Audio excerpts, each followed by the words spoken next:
गुलबर्गा, यादगीर, बीदर और विजयपुरा में बारिश ने तबाही मचा दी है।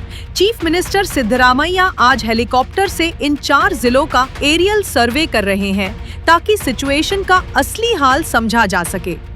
सीएम के साथ मंत्री प्रियांक खरगे, एमबी पाटिल, शरण प्रकाश पाटिल और कृष्ण बेरे गौड़ा भी हैं। भीमा और कागीना नदियों का पानी इन जिलों में फ्लड का सबब बना है और लोगों की जिंदगी पर सीधा असर पड़ रहा है।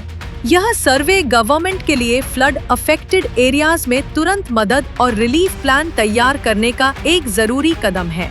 अथॉरिटीज अब लोगों की सुरक्षा और घरों की हिफाजत को इंश्योर करने के लिए एक्टिवली काम कर रही हैं। एआईसीसी प्रेसिडेंट मल्लिकार्जुन खड़गे ने सीएम से अपील की है कि फार्मर्स को कॉम्पेंसेशन रिलीज किया जाए। फ्लड्स ने ग्रीन ग्राम, उड़द और तुर दाल की क्रॉप्स तबाह कर दी हैं। सीएम साइट विजिट के बाद डैमेजेस का असेसमेंट करके रिलीफ अनाउंस करेंगे। नॉर्थ कर्नाटका के फ्लड्स पर सीएम का यह एरियल सर्वे रिलीफ एफर्ट्स और फार्मर्स के लिए एक नया मोड ला सकता है। This video is presented by OSN group. आपके घर की क्वालिटी कंस्ट्रक्शन, प्रीमियम इंटीरियर्स और बेस्ट बिल्डिंग मटेरियल्स के लिए OSM रहेगा आपकी बेस्ट चॉइस।